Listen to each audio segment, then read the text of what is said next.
Alrighty. Let's get this show on the road. Welcome, everybody. Welcome to the Airlock Podcast, episode number 17. And as you can see, no technical difficulties. I think I'm starting to get the hang of this. Also, as you can see, to my left, your right, we have the some of the patches have been updated. It was brought to my attention way too late that a lot of these patches were updated a while ago, and I had not put them up on here. So there it is. There you go. And there's all that good crunchy stuff. But anyway, a bit different format with the podcast today, as there is no guest episode today. It's just gonna purely be me. And yeah, we got some things to talk about. Mostly it's gonna be a new format that I've asked the Admirals and the commanders of every squadron to send a question to me. Any type of question, no matter what it is, and so long as it obeys the Emperor's Hammer laws and the Twitch's TOS, and if it is something that I can actually answer, I'll be able to answer it. If not, I gave them the opportunity to switch questions. Now, not every one of them has submitted a question, unfortunately, but the majority of them have, and therefore I will be using those that I've received. I just want to make sure that I got all of the possible questions up on my list for today. And so also wanted to start off with a bit of an announcement. Not too much info on it, because it's more of an issue of not really my place to talk about it, more of just reasoning from one perspective. So, lately, as you many of you know, for those of you in the Thai Corps, many of you have received email notification about the Empire at War rule set change. Big piece of news as of late. The changes are as follows. It is now required for any PvE matches to have it's always been having 2 or more humans present for a Legion of Skirmish, but the AI settings have been changed to the following: equivalent number of AI to players if the difficulty is set on medium, or an equivalent -1 or more AI if playing at hard difficulty. Examples of this would be, say, if there are 3 human players, there need to be 3 medium AI minimum, or 2 hard AI minimum. Should the players wish to put even more AI than humans, that's their entire choice, though I don't know why you would. But it's that option is there. But the minimum requirements need to be the same amount of AI players per human players if set on medium difficulty, or 1 less if set to the hard difficulty. Now, again, I'm not going to get too much into this, as I know there's going to be a lot of people that are annoyed, I guess, of the changes, because as all things, when something is changed halfway, it upsets people, and justifiably so. However, the research team for Empire at War have been hard at work for the longest time to make sure that the play is fair for all, and this research team is also under the command of the COO. So pretty much, yeah, if the COO wants a playset to be fair, we got to make sure it's fair for all. And this change happened as of yesterday, September 12th. Technically this morning. So September 12th at I forgot what time it was. This was super early in the morning, apparently. Any matches submitted before will be declined, which I don't think there were anyway, so there's no need to worry about that. All the other settings have been the exact same. No heroes, no super weapons, starting credits at 2,000 for PvE. PvP is a little different. Still no heroes, excuse me. The super weapons setting, though, can be changed to on to prevent extremely long matches. Because, that has happened. And as always, screenshots are required. This one requires two. The setup page and the victory screen. Biggest part of this change is the 5-minute minimum. Now, a lot of people are going to be annoyed by this. Why do I say this? Because, well, a lot of people like to start... A lot of people are going to want to spam. And we've been asked to make sure to prevent any sort of spamming in this game in particular, especially with Raise the Flag coming around the corner. And so, yeah, I do also have to partly apologize. So a strategy came up in a similar smaller competition that's running in the EHTC right now, the Tycor right now, that matches can be completed way too soon, way too early.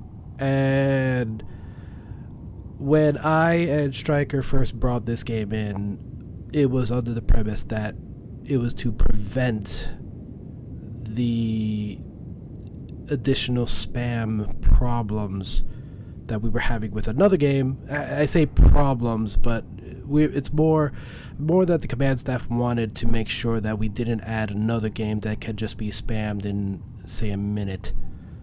And therefore, this was the whole reason why. Again, and that's why the match time has not been changed. Matches must be, at this point, 5 minutes or longer. It cannot be any shorter than 5 minutes to prevent the spam issue. Again, all of this under the pretext, all under the watchful eye of the Combat Operations Office. We've been asked several times for this to keep an eye on, and so we have. Again, I can't really get into more detail as to the justifications of this. If you have any other questions, please about it. Please direct your questions to the Combat Operations Office. Miles, one of the Combat Operation Office assistants, including myself, can get in touch with you one-on-one as to the reasonings of why this change has been implemented. Yeah, there's that's pretty much it. So, there's that. That was that bit of news. Now, I guess, even though there's, again, no guest, I guess we could go ahead and get into the meat and grind of this podcast today. Not going to be a super big one, seeing as I was just myself this time. I know many of you have been wondering what happened to Ranger, and I see Ranger in the chat. Times just weren't on our side. We tried yesterday and completely forgot, and I once again forgot this week, and I already have a heavy plate. That's not to say that Ranger will not be on the show. I will plan on getting him on the show. We have the podcast art and everything for it. I'm not going to let that go to waste, and I have. a humongous amount of questions set and ready. It's just this week with my real life job and other preparations, my time is super freaking.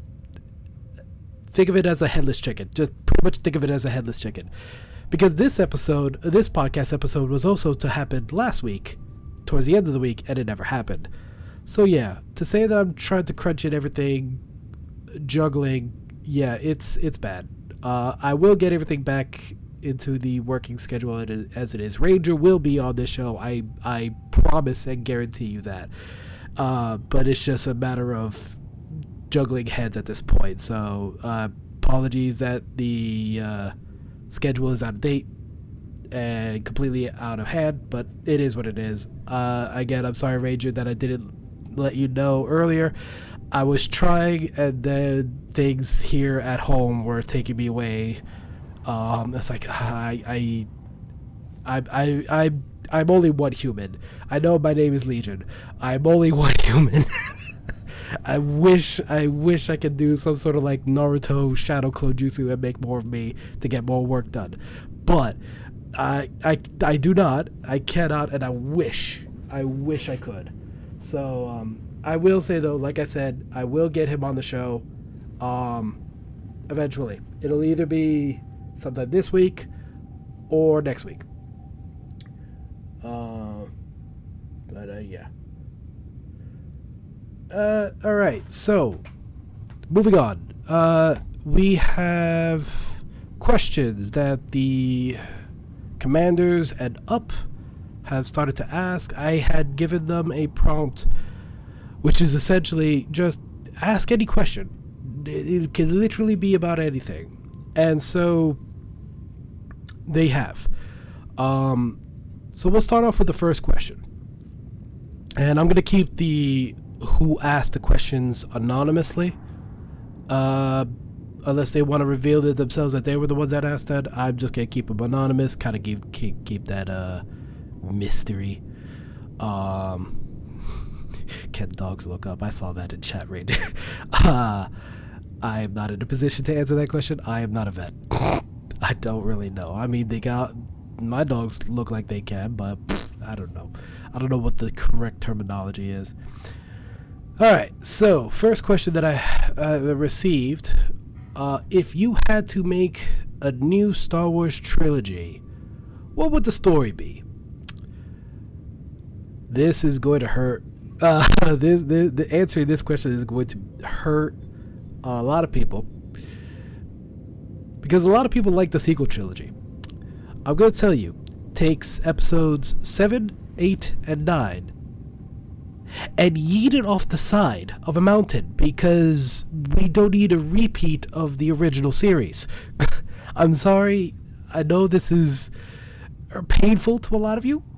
And this is obviously my own opinion. This is not to be dictated as lore for the Emperor's Hammer canon or any canon whatsoever. Don't know what Disney's going to do at this point because there's so many rumors.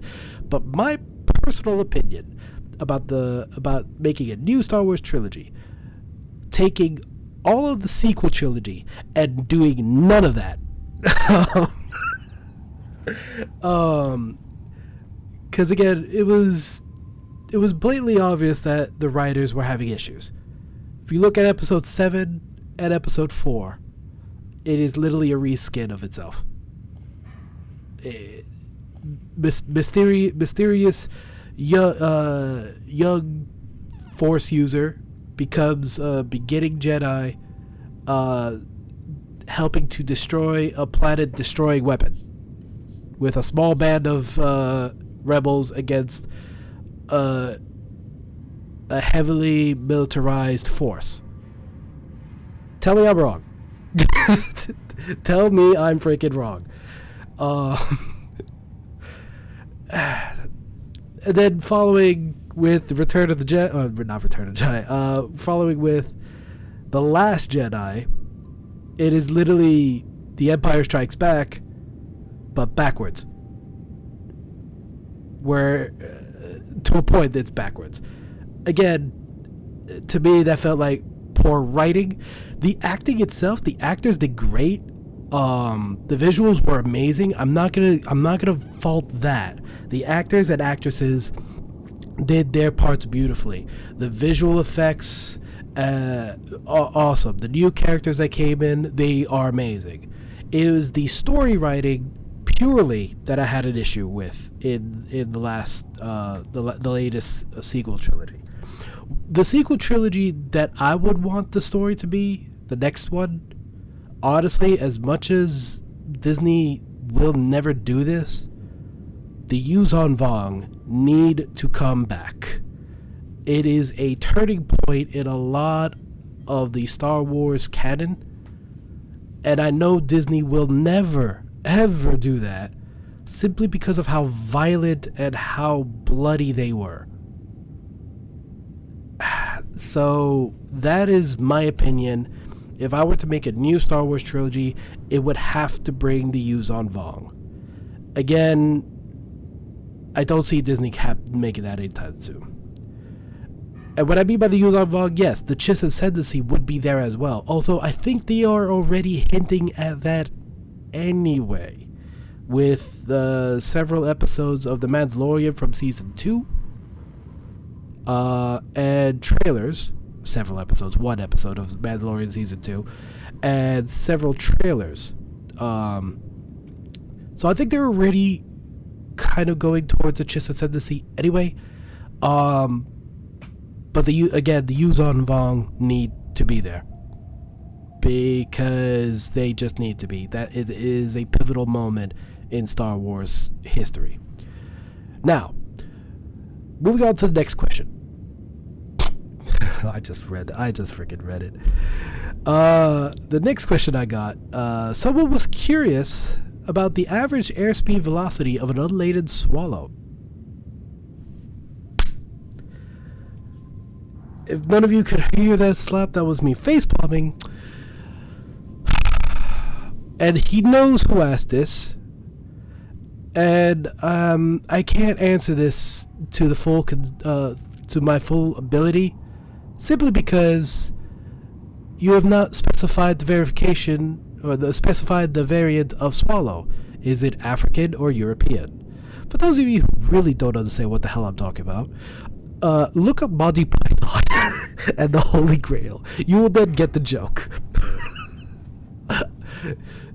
For the person who asked this question, you are to blame for this. You are 100% blamed to this. So, next question that I got after that, because we're not going to keep on talking about airspeed velocities of an unladen swallow. Yeah. The questions I got. Oh, this next one. Oh, I wish she was here to watch this. I don't know if the person who asked this question is here watching. They better be. She knows who she is, because I also told her my answer was going to probably piss her off. Her question: pineapple on pizza.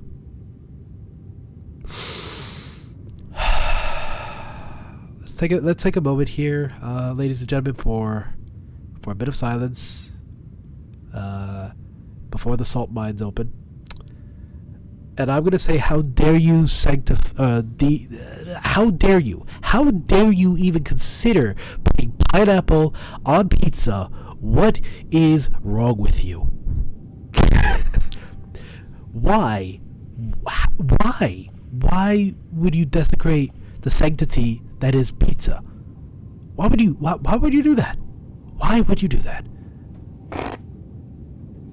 Although I'm going to be quite honest, I'm only doing this as a meme simply because I have not actually tried pineapple on pizza.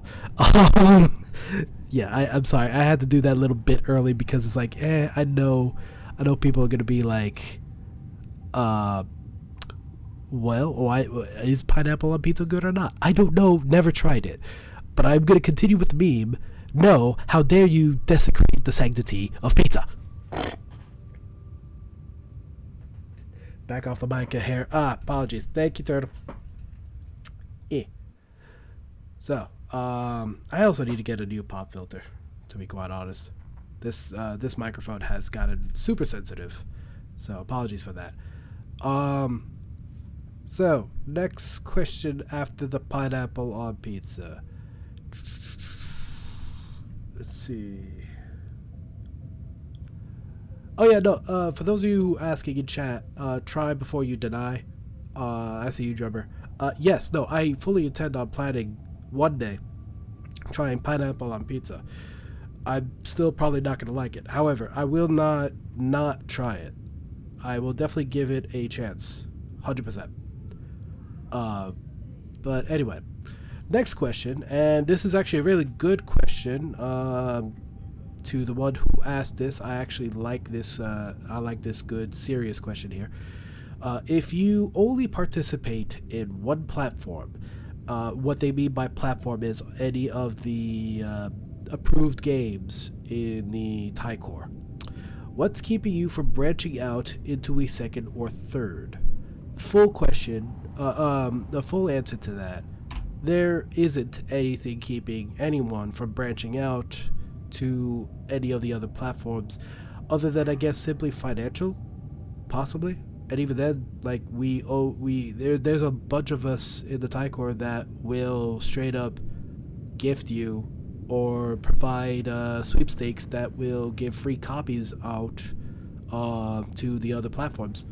I know I didn't even buy the GOG versions of TIE Fighter, X-Wing Alliance, and X-Wing versus TIE Fighter.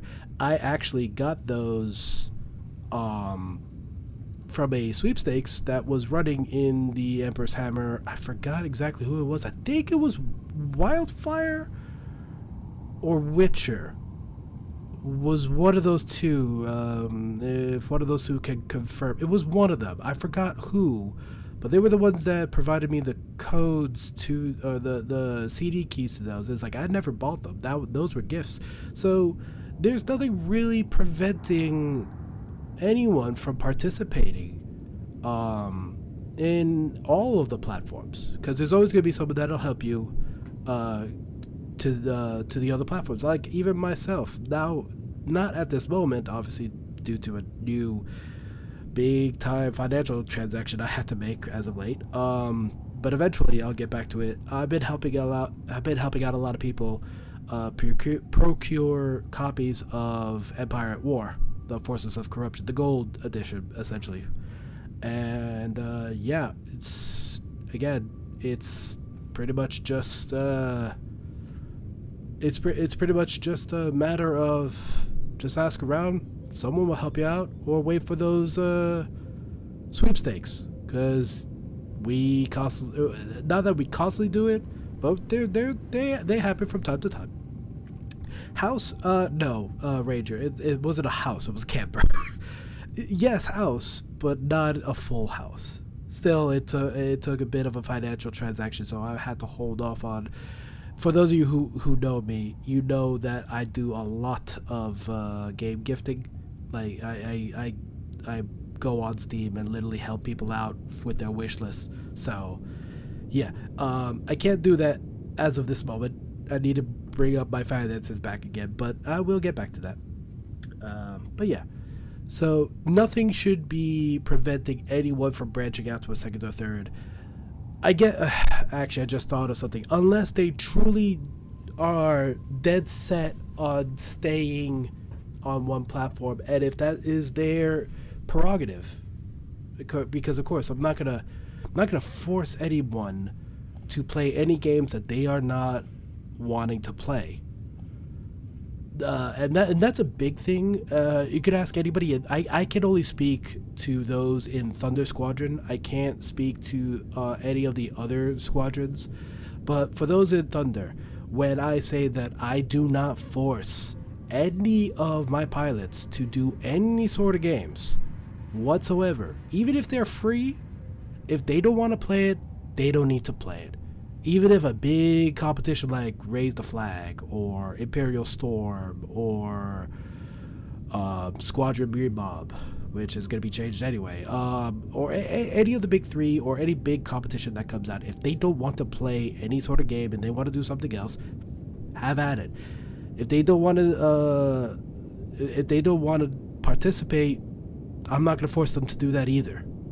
So, if anyone's being forced to play anything, they need to report that big time, because that's not right. Nobody should be forced to do anything.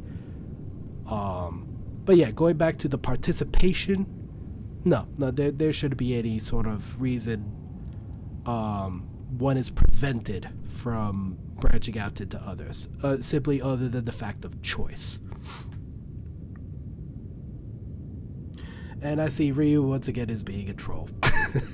Because I never forced him to join the TC. And again, for those of you who watched my own interview episode back in season 1, Ryu was the very reason I joined. So take that into consideration.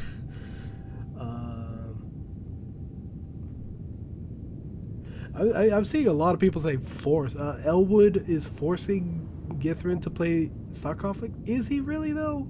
And if he is, why?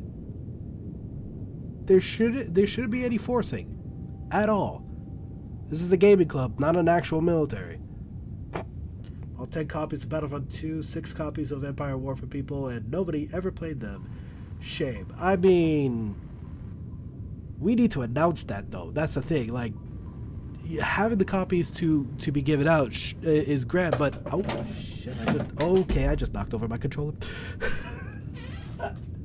As I say, we gotta announce that. If you're willing to give that out, we gotta announce that. So get with your chain of command to make sure that if you do want to get those out, make sure that, like I said, get with your chain of command and they can get that sorted out. No. Controller is fine. It's a carpet floor, not a tile floor. Thank God. All right, let's move on to the next question, shall we? We got a few to go. Let's see here. All right, next question. So this was brought up. This was brought up, and this is actually more in regards to my fictional character, as you all know, as you can see right there on the screen. MAJ Legion X. This is a question based off of his species culture. Because as many of you know, he is a Mandalorian, and Mandalorians are not a species, they are a culture. At least they are now. They used to be a species, but now it's more of a culture. So the question is, if you could live on any planet besides Mandalore, which one would it be? Funny enough, you should ask that. So originally, I wrote my fictional character to never have been originated from Mandalore at all. In fact, I don't even know if my IMPR even says that. I'm gonna have to check that. While that website is loading up, because it seems to be slow, or that could also be my internet due to streaming. On my IMPR, actually, the place of birth, it does say Mandalore. I need to fix that, because that is also incorrect. I think I just put that on my IMPR just to have a reference point. No, I'm sorry. Okay. So that hasn't happened yet in any of the fictions. Okay. I guess here, sneak peek of Legion's quote-unquote origins. For those of you who haven't read the fiction. So, yeah, he was born on Mandalore. However, he wasn't raised in Mandalore. It was more of a born and then moved to a different location. Where exactly? Duxon.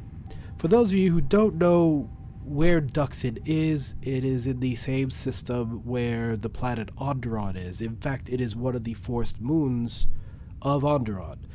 It is a very famous place for those of you who keep up with Star Wars lore.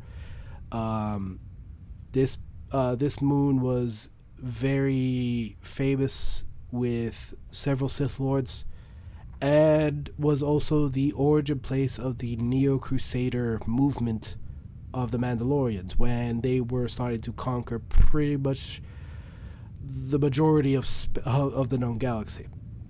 I have him originating mostly from there. Yes, he was born on Mandalore for a brief moment and then got moved over there. Not entirely going to tell you for reasons why just yet. They are still being written out in the fiction, and that's going to be something you're just going to have to read on the next series, which I guess I shall announce now is in the works.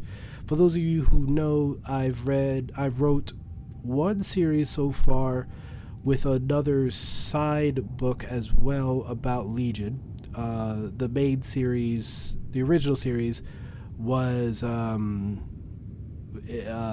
Captain Legion X and the Hunt of the Valkyries.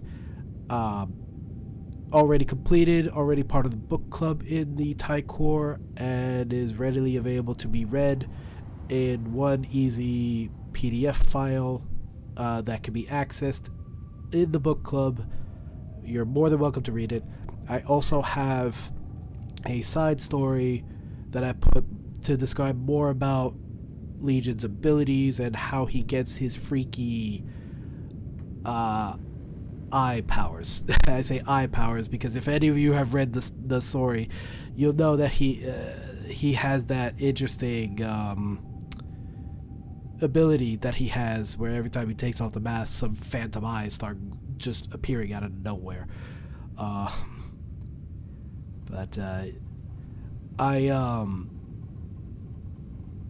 I will say the new series that is coming out, MAJ Legion X, The Blood Hunter, is currently being made, currently being written out. It will evolve a lot more characters from the TIE Corps.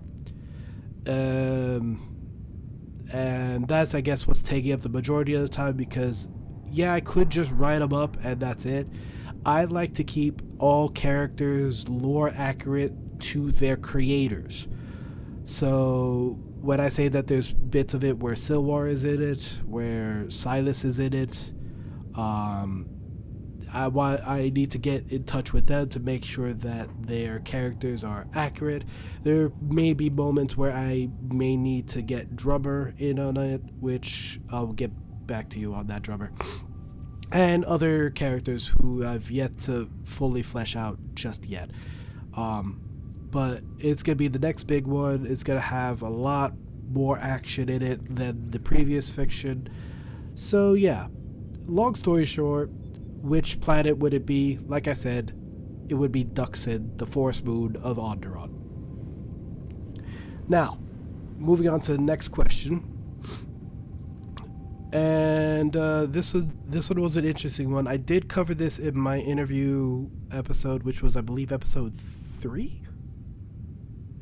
Yeah, I want to say episode 3 of season 1, where how did I originally find the TC, the TIE Corps, and what were your first couple of weeks like? Alright, so how did I originally find the TIE Corps? Well, you can thank Captain Ryuzukin, who's in chat right now. He was the one to let me know that everyone existed by posting the recruitment banner when I was doing my what I call my hardcore Twitch days, where I tried desperately to like become one of those like mainstream Twitch streamers and make a career out of it. Never happened. But I also had a Discord server tied to that, which has now sadly become defunct. I say defunct, archived is a better word. And he posted that there, looked it up, checked it out, decided, yeah, I'll go ahead and join. And yeah, from there, spiraled all of this. And apparently he says someone posted it on 8gag and copied it from there. So for whoever posted it on the 8gag site, give yourself a cookie because of that, I'm here. So I don't know why I said 8 gag. That's 9 gag. Why did I say 8 gag? I don't know. The text on my screen is super small. Anyway, 9 gags. Sorry. So, Ranger, if that was you, good job. If it wasn't you, find out who it was. I ask you because you're part of the recon office. Ain't that your job? I don't know. You probably weren't even in the recon office by the time I got here. So like I said, I don't even know. Yeah, no one's gonna ever let me down about 8 gag. Sue me. I don't care.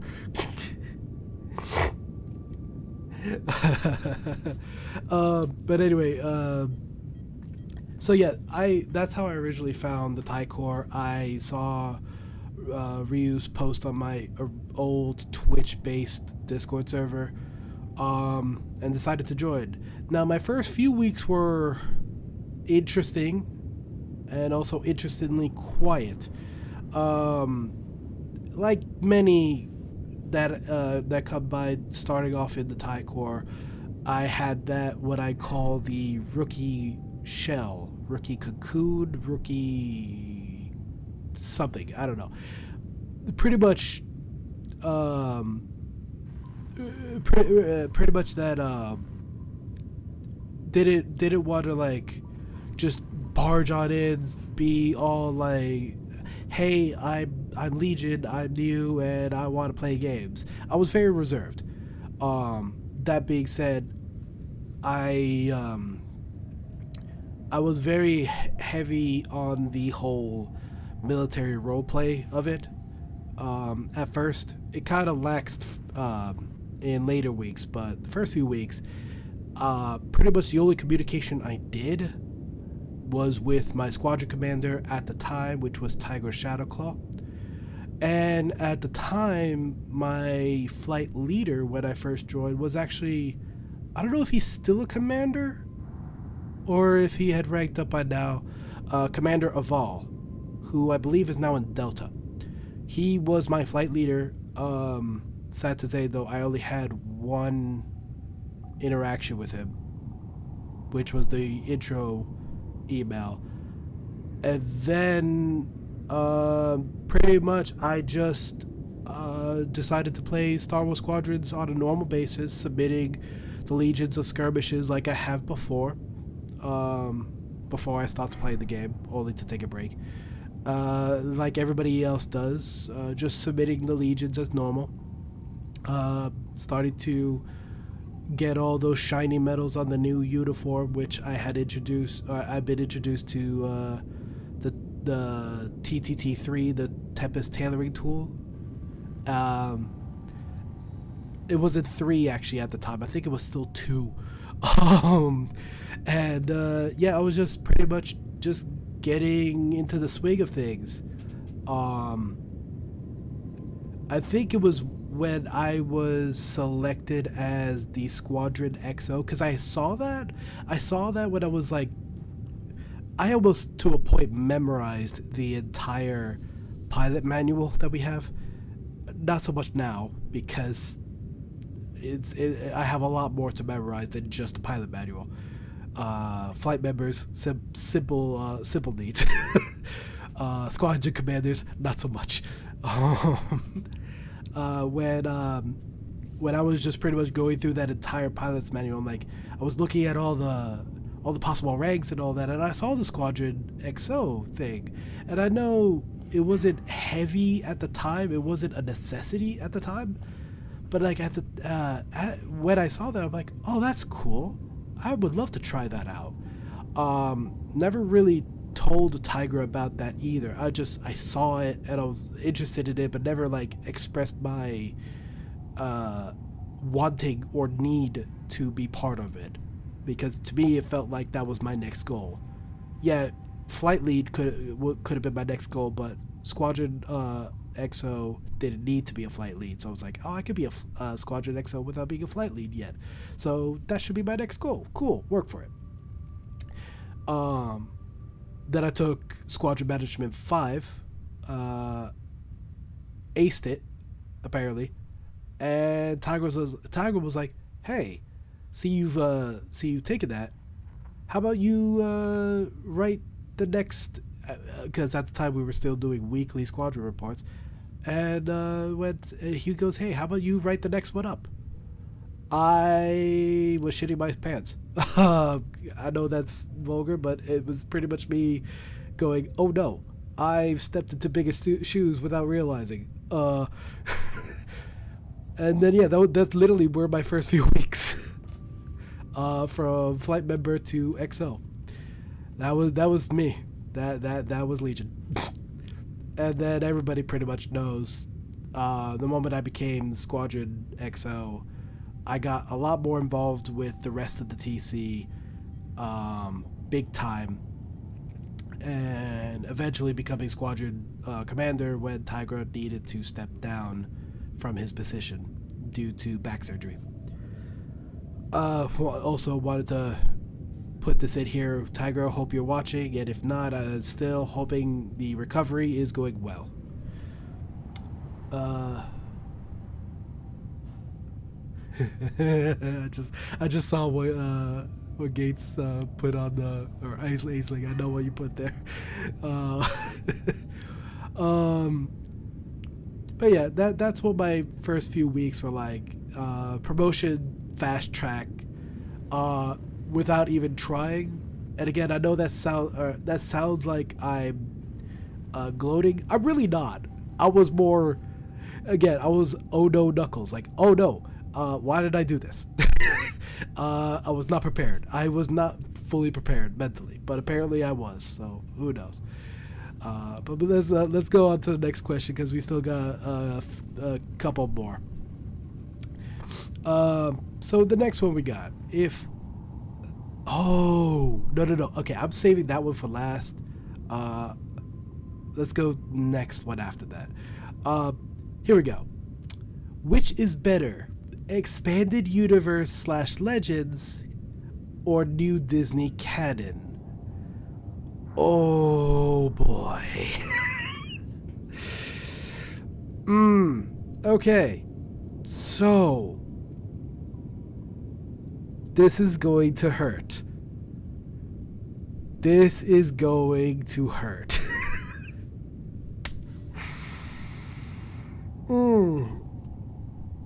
I can't choose one over the other in terms of lore aspect. Because while everyone knows I am heavy on into the expanded universe / Legends, because a lot of my stuff comes based off of expanded universe. That said, there are parts of Disney canon that I'm actually okay with. Not a lot. Not a lot at all. But there is bits and pieces that I'm actually very okay with. That being said, Mara Jade, want her back. Anyway, moving on. Now, in terms of Rey and Ren, Kylo Ren, the writing about it, I did not like.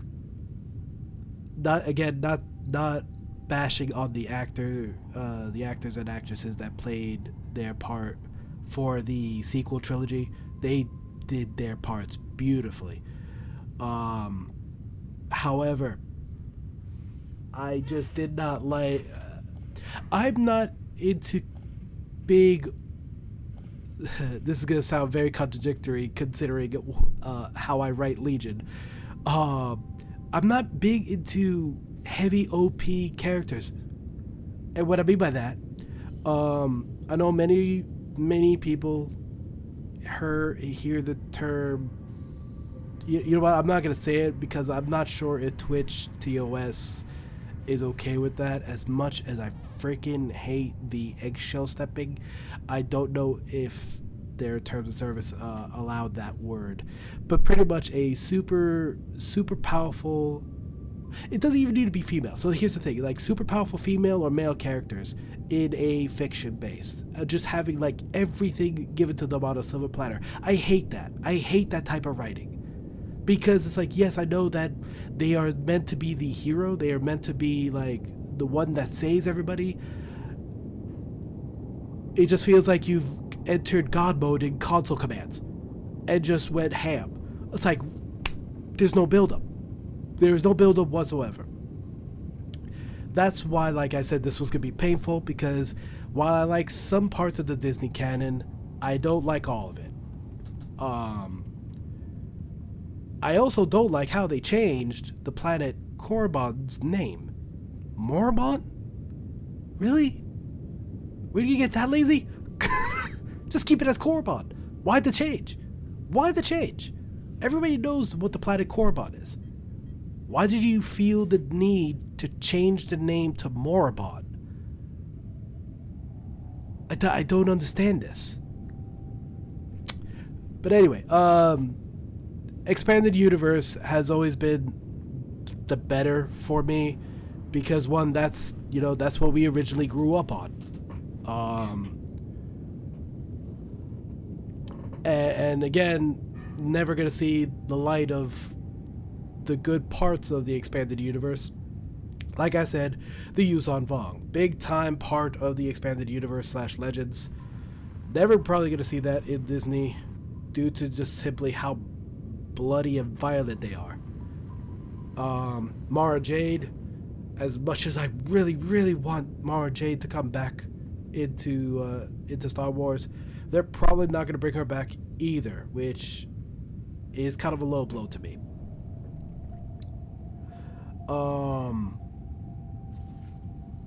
Other changes, again, I don't know if I can talk about it, because I'm not really sure what the Twitch TOS policies on some of these are, so I'm not gonna run the risk of it, so we're not gonna discuss it. But short-term answer, Darth Talon. Don't get me there, Ranger. Sorry for those of you watching or listening to the podcast or just watching it. I know you can't see the live chat, but I just saw Ranger saying Darth Talon when. For those of you who don't know Darth Talon, be advised, do not look that up unless you're mentally prepared for what I believe is one of the hottest tweet leaks out there. Anyway, moving on to the last question that we got, and this one. Okay, he knows who asked this, and everybody in the officer chats, officer club knows that who asked this, and I feel like I'm about to set myself up for backlash when I talk about this. So they did. Okay, cool. So the question reads, if you could unilaterally and permanently add a new award, rank, position, process, or procedure to the pilot manual, what would it be? Oh, why did you ask me that question? Oh, why did you ask me that question? That was a very powerful question. And I was afraid to say that during the commander meeting. Okay. Let me go down this question. Let me go step by step with this question. So, if I were to permanently add one of the following. First up, let's start with ranks. Would I add a new rank to the pilot manual? No, I would not.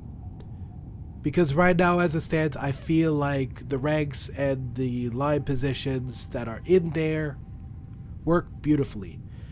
Yes, this also includes the wing commander position, which I know is a very, very, very, very, very, very sore subject in some folks. Um, but no, as terms of ranks, no, I do not believe there's anything in that I would add to the pilot manual if I had the choice to add. So ranks, no. Positions, no. They are fine as they are now. Uh, Now awards, eesh, process.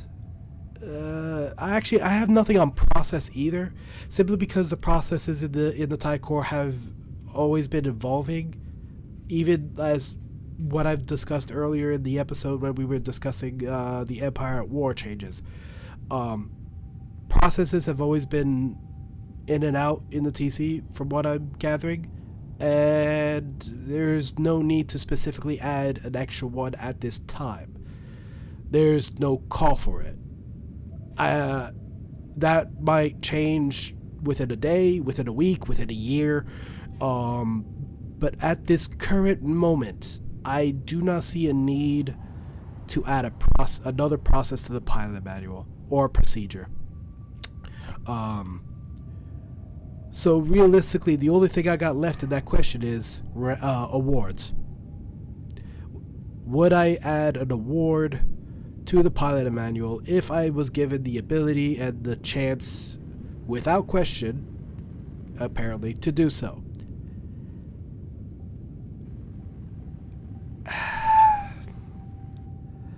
This was a discussion when the ORAs, the Operational Readiness Award, were still in its infantile discussion stages, where we were trying to figure out what the new award would be.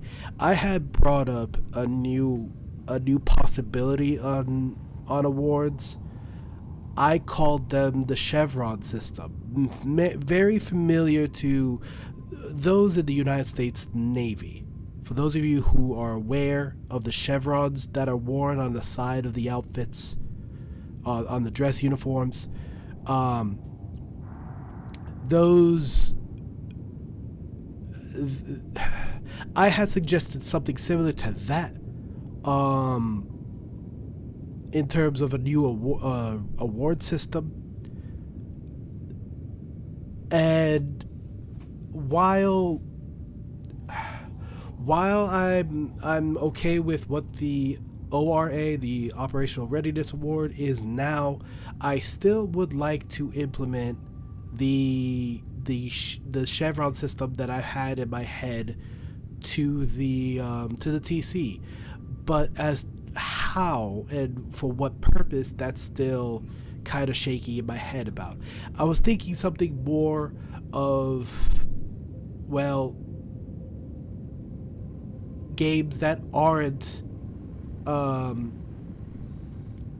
in the supported platforms could be awarded this thing, but it's like at the same time, like you're giving an award basis to a secondary game, and that's the whole thing of not doing. Like, again, I want to somehow get a chevron system with us. Will that actually happen? Probably not.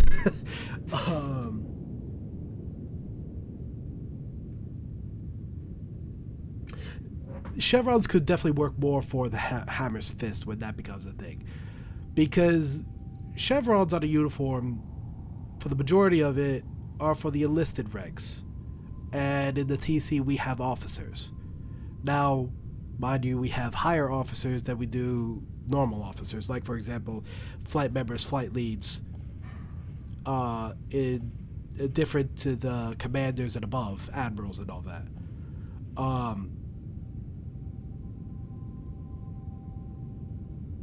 So yeah, chevrons I think could work better for the Hammer's Fist, as they are going to be the ground forces, the stormtroopers, all the types of different troopers. They're the ones that are going to be on the ground. They're going to be your enlisted folks. So chevrons there could work. I just saw suggested in the live chat hashtag Chevron for wing commander. Talk about oil on fire. Holy shit. Line and flag. That actually, I like that as well. More for the Admirals, obviously, because that's what they were. The Legion of Fun. I think we are never, ever, ever, ever going to make another type of Legion medal. I think we're always going to stick with the Legions of Skirmish and Combat. I do not see us creating a third type of Legion. That being said, if I ever hear anyone suggesting that, I'm going to laugh. I'm just going to straight up laugh and walk out of the freaking voice channel where wherever we're having that discussion, because I am not okay with another freaking Legion, because that's another thing, I guess. All right, so I lied. Apparently there is a process I would like changed in the pilot manual, but this is more a bit of the discussion with a lot of my fellow commanders, a lot of peers, and not all, but some of the Admiralty, where we are trying to find a way to make the LOSs and LOCs more valuable than what they are now.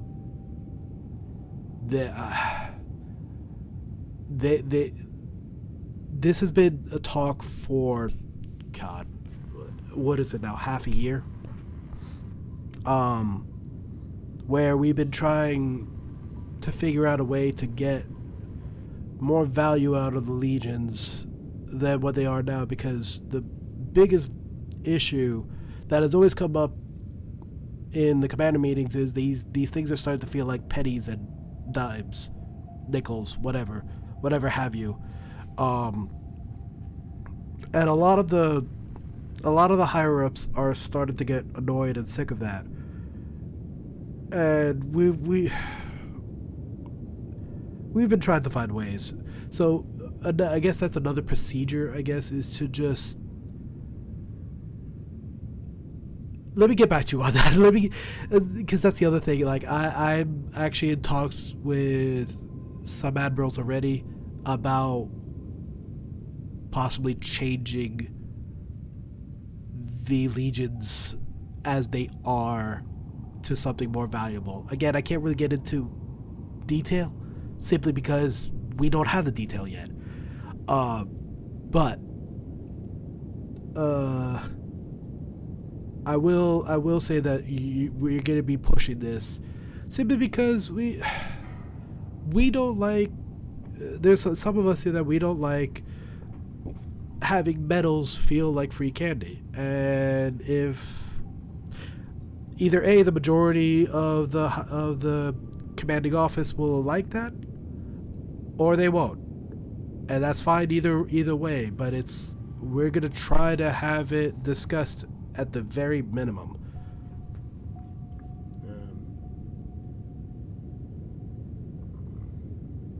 Sorry, folks. I'm reading live chat here for a quick second.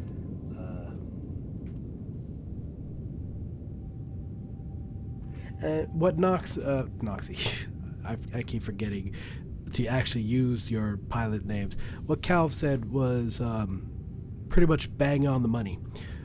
Enjoy the journey, not the shinies. Now, while we all love shinies, don't get me wrong, we all love the shiny silvers and golds and bronze and what have you on our uniforms. Don't ever get me wrong on that. I'm borderline kleptomaniac with my uniform. Like, I want all the golds and the shinies and the bronze on my uniform eventually, one step at a time. However, I value more the journey of getting those for the long run than getting them instantaneously. And I know a lot of the other commanders agree with this position. But again, it's something more of a detailed process that we're going to have to write up and have it discussed among the commanders and above. The command staff will also be in discussions of this. The comms as well. Again, this is that would be the biggest thing, I guess. more than a new award system, redefining the award system. I guess that's where my answer is. Because again, while the current system is okay, when it comes to legions of skirmish and combat, a lot of us, at least in the higher ups, I need to get more with other flight members and flight leaders and Squadron XOs. A lot of us feel like, if we're gonna run this exactly the same as a military, in terms of role playing, not all militaries, actually no military, maybe North Korea. I'm not gonna get to that joke. No. I don't know of a military that would just hand out medals like that freely, just for either participating in something or earning one victory. I don't know of any military that does that. And of course, also depends on the victory, depends on the battle. Yes, obviously, but those would fall under the categories of what medals are right now.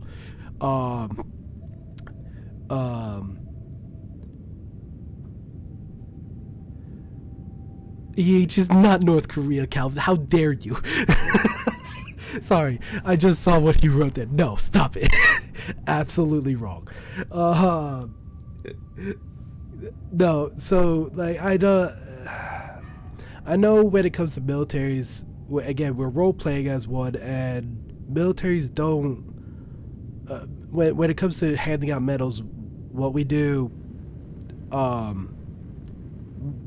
militaries don't hand out medals unless if it's a great feat of bravery or strength or whatever, sacrifice or something distinguishable. And while a lot of people also argue that we're not a milsim, that can also be countered with the other half where they do consider this a milsim. This is, I guess, another point of conversation where I guess we could bring it up in the next meeting whenever I or somebody else can bring it up. We need to make sure what we are. Half of us think we're not, and half of us think we are a milsim. A lot of folks join this because it's a milsim. The other half don't. So it's either we are or we aren't, or if we're trying to find a middle ground, we need to have a definable definition of that. So anyway, that's a day for another discussion. But yeah, I guess that would be to answer the last question. The process of changing how awards are earned and handed out need to be changed. That's what I would change in the pilot manual. Again, this is gonna feel like I'm gonna be the bad guy, and if I have to be the bad guy or pose as the bad guy in order to get the point across, fine, whatever. What I would suggest is stop giving out medals in either milsim, gaming community, whatever have you. Stop giving out the medals so freely like that. In terms of competitions, not for regular gameplay. For regular gameplay, that's a whole nother discussion in and of itself. But in terms of in terms of competitions, no, that's going to be another. Yeah, we need to stop just giving out free candy like that. But that is another conversation for another day. But either way, that is going to be it, folks. I don't really have any other. Give me 1 second. I don't really have any other.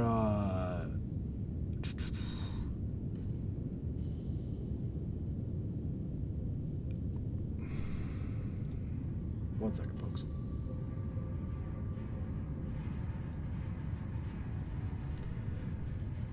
I don't really have any other